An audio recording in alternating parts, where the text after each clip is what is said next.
don't know if you guys are aware. There's been a BBC host, yeah, the BBC, and I'm not talking about the kind you see on Pornhub, that called for literally a final purge. Exact freaking words. What do you think of when you hear purge, right? Of gamers over all this Sweet Baby Inc. controversy. If you've been looking online, Sweet Baby Inc. is essentially the new Gamergate. It's been called Gamergate 2.0 by lots of journalists, lots of media outlets. You've seen people like Kotaku and The Verge write defense articles. You've seen journalists like Alyssa Mercante just basically go nuts, become completely unhinged over this situation. But looking at this tweet from this BBC host, there's quite a bit of a concern on this. And I don't like this. I don't like where hosts of prominent media outlets and journalism are going at. It's almost like they're trying to censor and control the narrative, which is why this is being compared to Gamergate. There's some kind of like weird conspiracy going on where they have to have total control over what we are consuming as far as video games go. Why is the world of video games so weird? When you take a look at all the companies, all the figureheads, all the people involved with it, and you look at the Sweet Baby Inc. situation that's been happening over the years, there's been so many people, individuals, organizations that attempt to influence the gaming industry. Like, it's almost like everybody's Gollum and they want the one ring to rule them all.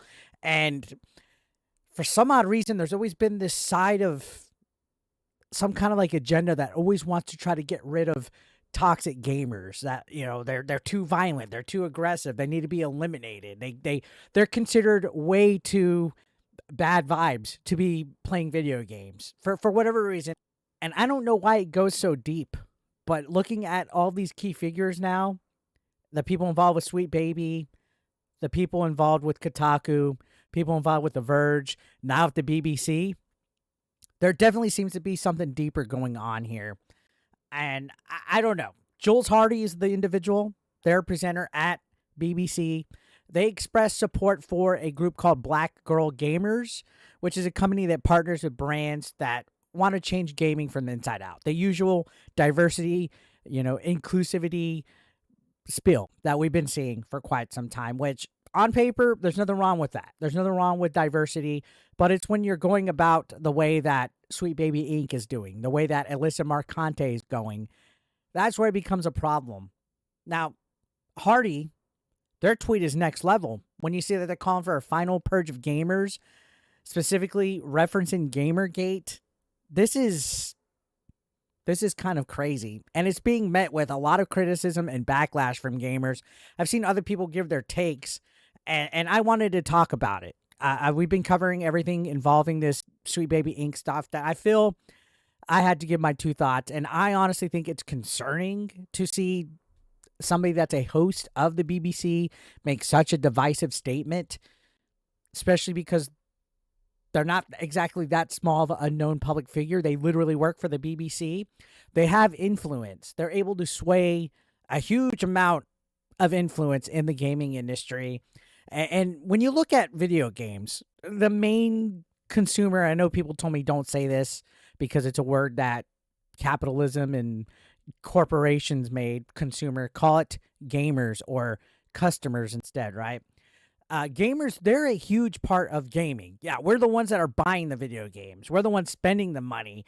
And ultimately, our opinion and our feedback is crucial for developers.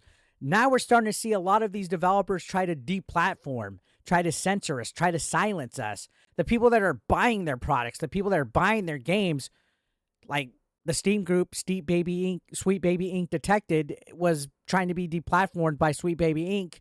They didn't want to hear that feedback. They didn't want to hear any of that criticism.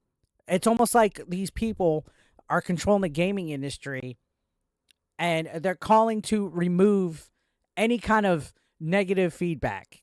And I think that's disrespectful and damaging to the gaming community as a whole. Imagine that you run a burger stand and you don't want to hear any feedback of how your hamburgers taste. And if they negatively respond to your food, you try to silence them and deplatform them. I know it's a ridiculous comparison, but that's what these developers are doing. They're making games full of agendas, full of political commentary in them. And then when people are speaking out against it, it becomes a problem to the point where they're going above and beyond to try to silence people. I think diversity of opinion is essential to anything, to any conversation. I'm always open to hearing all sides of the story, but this whole Sweet Baby Inc. situation is just becoming next level, like probably farther than the original Gamergate was. If you really sit back and take a look at it, we have the U.S. government actually funding that nonprofit group called Take This, and it's wild. There's supposed to be disagreements in conversations.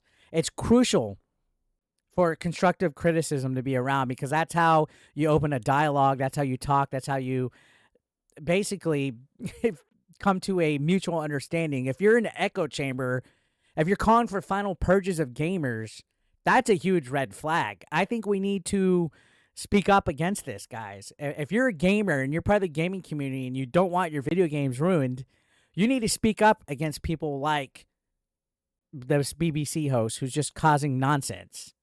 It's crucial at this point. And to me, it's very alarming. I know to some people, they don't think it is.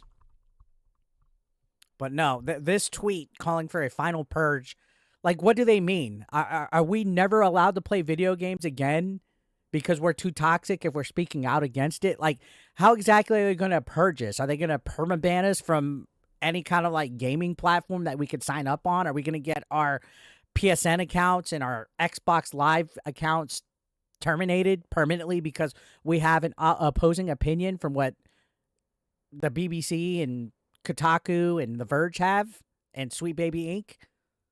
Why does it have to be one extreme medium then instead of having both? Why does it have to be like their way or the highway? It's a product that we're consuming.